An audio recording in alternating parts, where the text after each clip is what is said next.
तिलकपुर नाम के गांव में सरिता नाम के एक गरीब महिला अपने 2 बच्चों के साथ रहती थी। उसके बेटे का नाम अंशु और बेटी का नाम अंशिका था। सरिता मिट्टी के बर्तन बनाने की कला में बहुत निपुण थी और इसीलिए मिट्टी के बर्तन बेचकर ही अपने दोनों बच्चों को किसी तरह से पाल रही थी। जैसे तैसे गरीबी में दिन कट रहे थे। कुछ दिन बाद दिवाली का त्योहार आने वाला था और इसीलिए सरिता ने मिट्टी के दिए बनाए थे ताकि उन्हें बेचकर अपने बच्चों के साथ उमंगोत्साह के साथ दिवाली मना सके। वह दिए बनाती थी और उसकी बेटी अंशिका को बेचने के लिए बाहर चाहती थी। दिवाली के लिए मिट्टी के दिए खरीद लो, सुंदर और सस्ती दिए खरीद लो। एक बार देख लो कितनी सुंदर दिए, सबसे सस्ती दिए खरीद लो। अंशिका दिए बेचने के लिए आवाजें लगाए जा रही थी कि तभी एक आदमी उसके सामने आकर खड़ा हो जाता है और कहता है, लड़की यहाँ मेरी दुकान के सामने बैठकर दिए बेचना मैं बिल्कुल भी सहन नहीं कर सकता। चल भाग यहाँ से। मैं जाने कहाँ से आ जाते हैं ये लोग। भैया मैं तो सड़क किनारे बैठकर दिए बेच रही हूँ। क्या यह सड़क भी आपकी दुकान का हिस्सा है? तेरी इतनी हिम्मत की मुझे जवाब दे। गरीब कहीं की है, मैं तुझे अभी बोलना सिखाता हूँ। यह कहकर दुकान का मालिक अनुराग अंशिका के सभी दिए को उठाकर सड़क की एक तरफ फेंक देता है और उसके सारे दिए टूट फूट कर इधर उधर बिखर जाते हैं। अंशिका रोते हुए सभी दिए उठाती है और कहती है, किसी गरीब पर अत्याचार करना अच्छा नहीं होता। भैया याद रखना, परमात्मा सब देख रहा है। यह कहते हुए अंशिका को जोर से रोने लगती है और तभी एक बुजुर्ग उसे चुप कराने की कोशिश करते हुए कहता है, क्या हुआ बेटी, ऐसे क्यों रो रही हो? चुप हो जाओ और सारी बात बताओ। इस दुकानदार ने मेरे सारे दिए तोड़ दिए। मैं यहाँ बैठकर मिट्टी के दिए लिए बेच रही थी। अब मैं क्या करूँगी? माँ को क्या कहूँगी? बेटी चुप हो जाओ, कहीं और जगह जाकर दिए बेच लो। गरीबों को सताने में इन पैसे वाले को न जाने क्या मजा आता है। गरीबों की कोई नहीं सुनता। बेटी भगवान तेरी मदद करें। यह कहकर वह बुजुर्ग चला जाता है और फिर अंशिका भी अपने घर चली आती है। घर जाकर अंशिका जब इस घटना के बारे में अपनी माँ को बताती है तो उसकी माँ को बहुत दुख होता है और वह भी उसे समझाने लगती है। रो मत बेटी, हम गरीबों के साथ ऐसी घटना कोई नई बात नहीं है। मैं तुझे और दिए बनाकर दे देती हूँ, तुम कल से किसी दूसरी जगह जाकर बेच लेना। भगवान भी ना जाने कैसा निर्दयी है जो हमारी सुनता ही नहीं। इस तरह से अपनी बेटी को और दिए बनाकर दे देती है और फिर वो उसी बाजार में दूसरी जगह दिए बेचने लगती है। अंशिका पूरे लगन से दिए बेचती है, लेकिन शाम हो जाती है और उसके 60 रुपए के दिए बिक पाते हैं। आज तो शाम तक केवल 60 रुपए के ही दिए बिक पाएं। इस तरह तो यही लगता है कि हम दिवाली मना ही नहीं पाएंगे।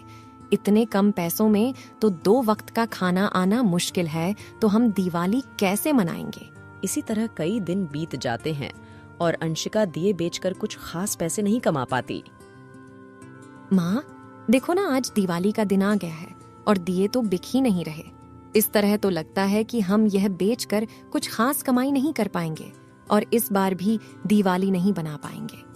जो होगा देखा जाएगा। तू दिए तो बेच बेटी, हो सकता है आज कुछ ज्यादा बिक जाए। क्या पता हमारी किस्मत कब चमक जाए। तू हिम्मत मत हार। माँ के समझाने पर अंशिका को कुछ हिम्मत मिलती है और वह दिए लेकर घर से निकलने लगती है। मगर तभी उसका छोटा भाई अंशु वहाँ आ जाता है और दीदी आज दिवाली है, आप मेरे लिए नए कपड़े, मिठाइयाँ और पटाखे जरूर लाना। लाओगी ना दीदी? क्यों नहीं लाऊंगी, नए कपड़े, मिठाइयाँ और थैला भरकर पटाखे लाऊंगी तेरे लिए। फिर तो मैं खूब दिवाली मनाऊंगा। उस दिन अंशिका को सारा दिन अपने छोटे भाई का चेहरा बार बार याद आता रहता है और वह उसकी इच्छा पूरी करने के लिए दिए बेचने में कुछ ज्यादा ही उत्साह दिखाती है। वह लोगों को जोर जोर से आवाज देकर बुलाने लगती है। उसका उत्साह देख लोग उसके दिए खरीदने भी आने लगते हैं। यह भी अंशिका खुश हो जाती है। आज तो कुछ अच्छी बिक्री हो रही है। हो सकता है मेरे गरीब भाई की तमन्ना पूरी हो ही जाए। आज हम दिवाली मना पाए। अंशिका पूरे उत्सव व उमंग से आवाज लगाई जा रही होती है कि तभी एक अनोखी घटना घट जाती है। अचानक एक छोटी लड़की सड़क के बीचों बीच चली आती है और सामने से एक फुल स्पीड कार आ रही होती है। जैसे अंशिका की नजर उस पर पड़ती है, तुरंत दौड़कर उसे उठाने की कोशिश करती है। इस कोशिश में बच्ची तो बच जाती है, मगर अंशिका कार की चपेट में आ जाती है और फिर लोग कार वाले को घेर कर खड़े हो जाते हैं। भाई, ये सब तो उस छोटी बच्ची के एकाएक सड़क पर आ जाने से हुआ है। इसमें मेरा कोई कसूर नहीं है। मैंने तो बचाने की बहुत कोशिश की थी। हाँ, ये तो हम जानते हैं, पर इसे चोट तो तेरी कार से आई है ना। अब इसका इलाज तो तुझे ही करना पड़ेगा ना। हाँ, मुझसे जो होगा वो मैं जरूर करूंगा।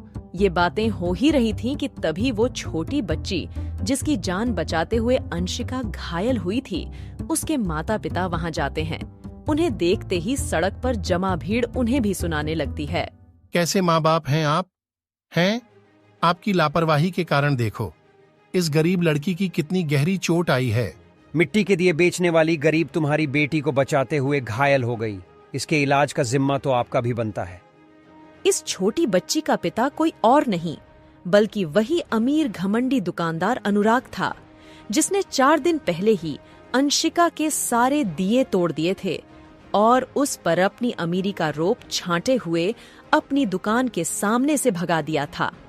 इसीलिए सड़क पर कड़ी बेहोश अंकिता को देखते ही वह, अरे यह तो वही दिए बेचने वाली गरीब लड़की हैं। क्या आप इसे जानती हैं जी? नहीं जानता तो नहीं, पर पहचानता जरूर हो। इसने हमारी बेटी की जान बचाई है जी। इसे जल्दी से हॉस्पिटल लेकर चलिए, इसे कुछ नहीं होना चाहिए।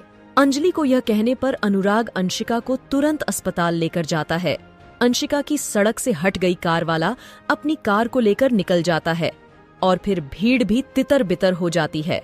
उधर हॉस्पिटल का डॉक्टर अनुराग और उसकी पत्नी को बताता है कि देखिए, चिंता करने की कोई बात नहीं है। लड़की को इतनी गहरी चोट नहीं आई है। वह कुछ देर बाद होश में आ जाएगी और आप उसे घर ले जा सकते हैं। ये तो बड़ी अच्छी बात है डॉक्टर।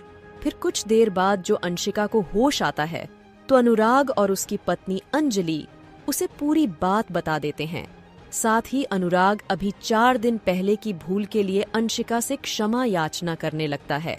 बेटी, मुझे माफ कर देना। उस दिन मेरे कारण तुम्हारा बहुत नुकसान हुआ और मैंने तुम्हें बिना बात के दुख पहुंचाया। हाँ बेटी, हम तेरे जन्म भर आभारी रहेंगे। तुमने हम पर बहुत बड़ा एहसान किया है। मैंने तो सिर्फ अपना फर्ज निभाया है आंटी, और अब मुझे घर जाना है। क्या आप मुझे मेरे घर छोड़ सकते हैं?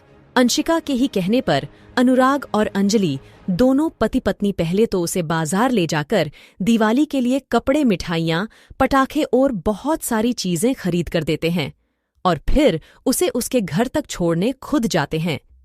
इस पर गरीब परिवार की दिवाली तो बनती ही है, साथ ही 2 परिवारों के बीच प्रेम और अपनेपन का गहरा रिश्ता भी कायम हो जाता है।